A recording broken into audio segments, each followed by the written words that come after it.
Hello അസ്സാം വലൈക്കും. പുതിയ വീഡിയോയിലേക്ക് എല്ലാവർക്കും സ്വാഗതം. ഇന്ന് നമ്മൾ എന്ത് ഉണ്ടാക്കുന്നതെന്ന് നോക്കാം. മസാല സേവ ഉണ്ടാക്കാൻ വേണ്ടിയിട്ട് 3-4 പച്ചമുളക് എടുത്തിന്, ഒരു സവള എടുത്തിന്, ഒരു തക്കാളി എടുത്തിന്, 5-6 വെളുത്തുള്ളി എടുത്തിന്. ഈ ഒരു ഉള്ളിനെ നല്ല ചെറുങ്ങനെ മുറിച്ചിട്ട് ഒരു ചട്ടി എടുത്തിട്ട് കുറച്ച് എണ്ണ വെച്ചിട്ട് ഞാൻ നെയ്ത്തെണ്ണ എടുത്തിന്. അതിലേക്ക് ഉള്ളി ഇടണം. ഉള്ളി പാടുമ്പോൾ വെളുത്തുള്ളിയും പച്ചമുളകും കുത്തിയിട്ടിടണം. അതിൻ്റെ മണം മാറുമ്പോൾ ഒരു തക്കാളി ഞാൻ മുറിച്ചിട്ട് വെച്ചിട്ടില്ല അതിനിടണം. അത് പാടിയ പിന്നെ നല്ല അത് പാടം വെക്കണം. കയ്യിലിട്ടുകൊണ്ട് വേണം ഇത് മസാല സേവ ഉണ്ടാക്കാൻ വേണ്ടിയിട്ട്. നമുക്ക് മധുരം തിന്നിട്ട് പിടിയുമ്പോൾ ഇങ്ങനെ മസാല സേവ ഉണ്ടാക്കിയിട്ടൊന്ന് നോക്കും. ടേസ്റ്റ് ഈ സേവയിനല്ലേ ഞാൻ എണ്ണക്കത്ത് വറുത്തിട്ടെടുക്കണം.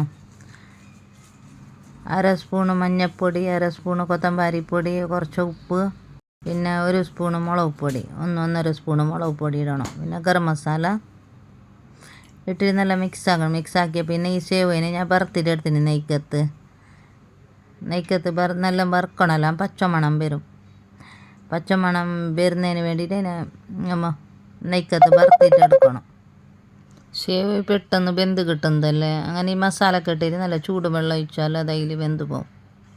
പിന്നെ മുകളിലേക്ക് കൊത്തമീർ ഇടണം. പിന്നെ ഞാൻ ഒരു സൈഡിലില്ലേ മുട്ട ഒന്നെടുത്തിന്, അതിനെ കട്ടോരി കത്തിട്ടിട്ട് നല്ല അടിച്ചിട്ടെടുക്കണം. അതിനടിച്ച പിന്നെ ഈ ഞാൻ കോഴി മസാല തേച്ചിട്ട് എടുത്തിന് ഞാൻ സേവൻ്റെ മുകളിൽ വെക്കാൻ വേണ്ടിയിട്ട്. അതിനെ ഫ്രൈ ആക്കിയിട്ട് എടുക്കണം. പിന്നെ മുട്ടനെ ഫ്രൈ ആക്കിയിട്ട് എടുക്കണം. അത് ഇതേമാതിരി ഇങ്ങനെ വെക്കണം. മുട്ടനെ മസാല ഇട്ടിട്ട് മിക്സാക്കി അങ്ങ് മോശം ഞാൻ ആക്കിയിട്ട്. പുതിയതായിട്ട് ആരും കാണുന്നുണ്ടെങ്കിൽ ലൈക്ക് ഷെയർ ആക്കാൻ മറക്കണ്ട. പുതിയ വീടായിട്ട് കാണാം. Bye bye. അസ്സലാമു അലൈക്കും.